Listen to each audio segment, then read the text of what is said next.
আসসালামু আলাইকুম। আজ আমি আপনাদের সঙ্গে চট্টগ্রামের ঐতিহ্যবাহী চই পিঠার রেসিপি শেয়ার করব। আর এই চই পাকন পিঠাটা কিভাবে বাসায় তৈরি করা যায় খুব সহজভাবে সেই রেসিপিটি নিয়ে হাজির হয়ে গেলাম। তাহলে ভিডিওটি শুরু থেকে শেষ পর্যন্ত দেখতে থাকুন। পিঠার ডো তৈরি করার জন্য চুলার মধ্যে আমি একটা প্যান বসিয়ে দিলাম আর এখানে 1 কাপ পরিমাণ গরুর দুধ দিয়ে দিব।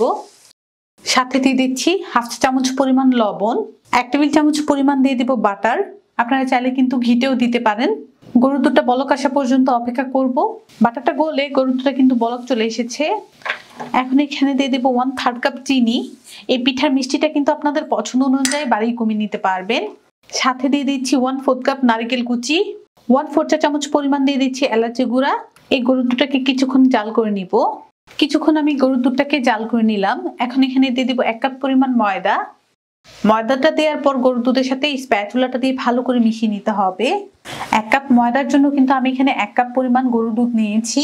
ময়দার পরিমাণটা যদি একটু বেশি করে নেন তাহলে কিন্তু গরুর দুধের পরিমাণটাও একটু বেশি করে নিতে হবে। ময়দাটাকে গরুর দুধের সাথে ভালো করে মিশিয়ে নিলাম। পিঠার কাইটাকে এখন চুলা থেকে নামিয়ে একটা বাটির মধ্যে রেখে দিব ঠান্ডা হওয়ার জন্য। পিঠার ডোটা কিন্তু ঠান্ডা হয়ে গিয়েছে, মানে উষ্ণ গরম আছে। এই অবস্থায় ডোটাকে ভালো করে আমি হাত দিয়ে মুথে নিচ্ছি। ভালো করে কাইটাকে মুথে নিলাম। আর এই যে দেখুন পিঠার জন্য কাইটা আমাদের কেমন লাগবে। একটা সফট কিন্তু ডো হয়েছে পিঠার জন্য। এখন যেটা করব, এই ডোটাকে 2 ভাগে ভাগ করে নিচ্ছি। একটা ডো নিয়ে ডোটাকে ঠিক হাত দিয়ে এভাবে গোল করে নিচ্ছি। হাতের সাহায্যে ডোল এভাবে আমি একটু গোল আকার করে নিব। এই যে গোল আকার করে নিলাম। উপর থেকে কিছুটা ময়দা ছিটিয়ে দিচ্ছি। এখন একটা বেলনির সাহায্যে আমি একটা রুটি বেলে নিব। রুটিটা বেলে দেখাই কেমন হবে। রুটিটা বেলে নিলাম আর রুটিটা দেখুন কেমন মোটা রেখেছি।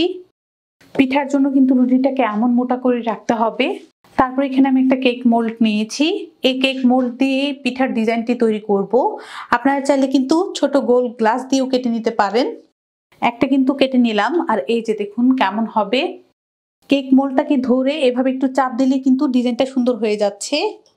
এই যে দেখুন। তো এইভাবে আমি সবগুলো পিঠা বানিয়ে রেডি করে নিচ্ছি। সবগুলো পিঠার ডিজাইন দিয়ে রেডি করে নিলাম। পিঠা ভাজার জন্য চুলার মধ্যে আমি একটা কড়াই বসিয়ে তেল দিয়েছিলাম গরম হওয়ার জন্য। আর তেলটা গরম হয়েছে কিনা চেক করে দেখব।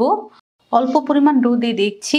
পিঠাগুলো ভাজার জন্য কিন্তু তেলটা আমাদের গরম হয়ে গিয়েছে। এখন আমি একে একে করে পিঠা দিয়ে দিব। তেলটা যখন গরম হয়ে যাবে চুলার আঁচটা কিন্তু মিডিয়াম করে দিতে হবে। কিছু পিঠা আমি দিয়ে দিলাম।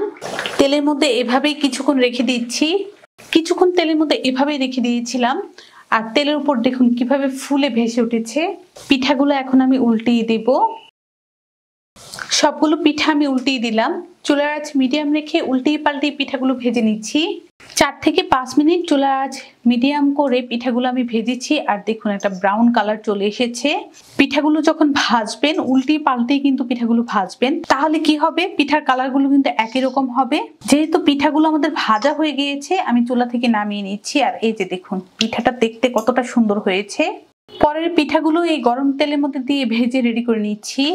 সবগুলো পিঠা আমি ভেজে রেডি করে নিলাম। আমি আপনাদের সঙ্গে একটা পিঠা ভেঙে দেখাই কতটা পারফেক্ট হয়েছে। এই পিঠাটা কিন্তু আপনারা চাইলে একটা এয়ারটাইট কন্টেনারে রেখে 15 দিনের মতো খেতে পারবেন। আমি আশা করছি আমার এই পিঠার রেসিপি আপনাদের ভালো লেগেছে। ভালো লাগলে অবশ্যই একটা লাইক দিবেন, চ্যানেলটাকে সাবস্ক্রাইব করবেন। সবাই ভালো থাকবেন, সুস্থ থাকবেন, আমার জন্য দোয়া করবেন। আল্লাহ হাফেজ।